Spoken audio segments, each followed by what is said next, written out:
My name's Bobby and this channel is called Broccoli and Toast. In this video I'm going to talk about 5 signs that you could look for if you think that you might be autistic. They don't definitely mean you're autistic. There's a lot of other reasons you could have these things in your life, but if you've already got questions about autism or you've really seen a lot of other things, then these might be pointers. And again, these are my own experiences.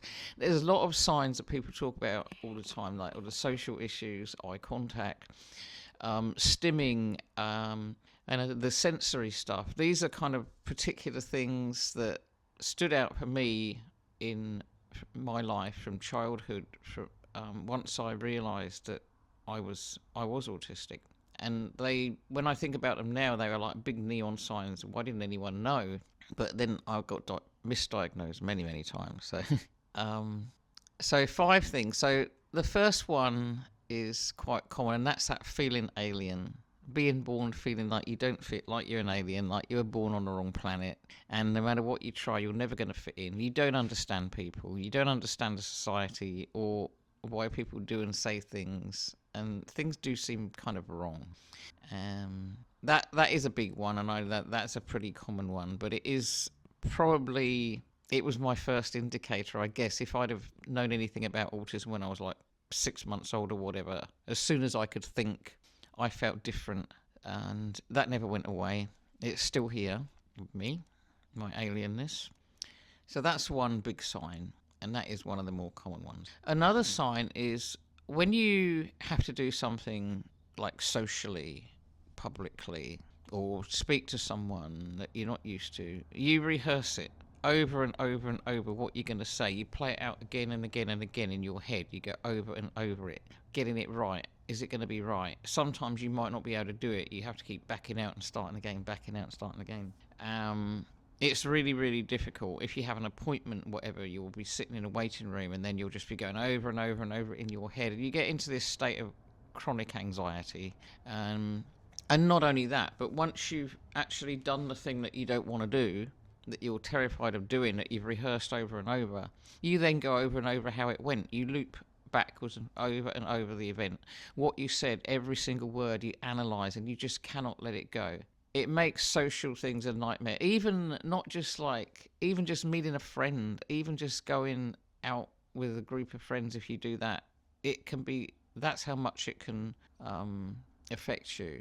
It doesn't have to be like an official thing either. It could just be meeting friends or getting a cup of coffee, and the rehearsing and then the going back over it. These are things I've done all my life, and that I've found that other people who are autistic also do.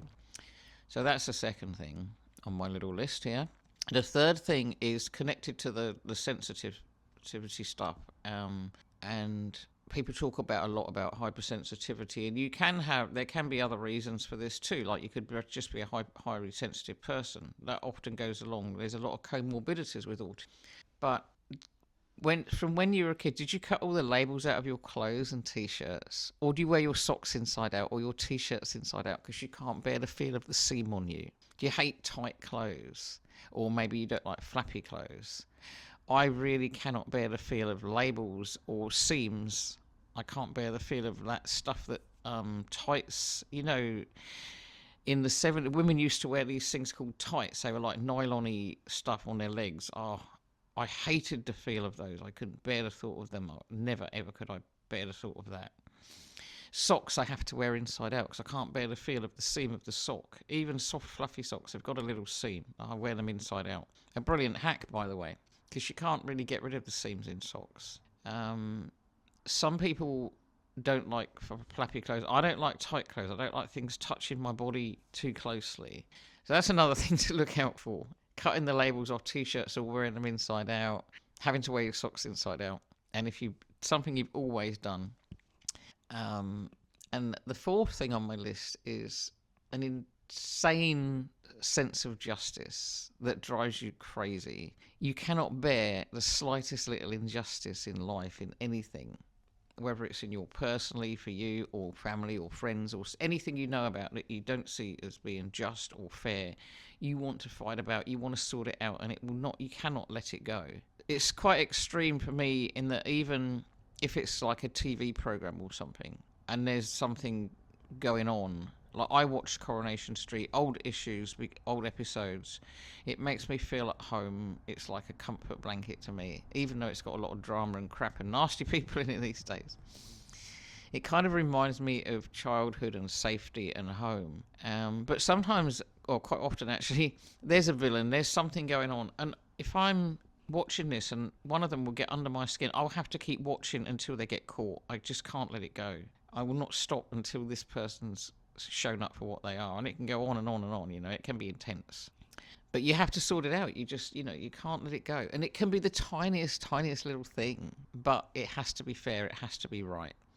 So that's number 4. The 5th one that really stood out for me is I always struggled with group things, doing things in groups, playing games in groups, because I couldn't understand the rules, the unspoken rules, what was going on. And I'd been in like situations through college and university, and I was a later life student as well. And group things have always been something that I just cannot bear. They just give me a feeling of dread. I don't know where I'm supposed to be in the group. I don't know what I'm supposed to be doing. They seem to be very vague sometimes. There's no clear cut rules and ways of doing things, and no one seems to know what's what.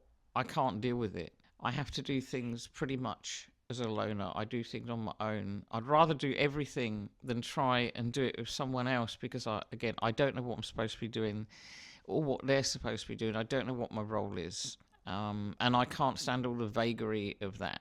So if that's something else you struggle with, and there's a lot of different reasons behind that, I guess, but because you really don't know what you're doing, you're out of your depth. It's just something I can't do, and I've always dreaded group situations. So much so, I mean, when I was in uni, I would do all the work for everyone, and there'd always be like hangers on who didn't really want to do any work, and I'd be quite happy to be in my group because they knew that I'd just do everything and they wouldn't have to do anything.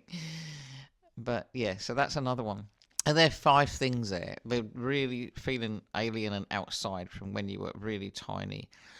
The rehearsing the social situations, rehearsing it, going back over it, and the labels, t-shirt labels, seams, cutting out seams, wearing things inside out, that sensitivity to things touching you, and the injustice, that huge sense of injustice, and then this group thing.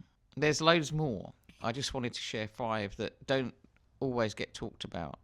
We talk a lot about stimming, and all of the social issues and eye contact and a lot of the sensory issues, but I wanted to be a little bit more precise about this.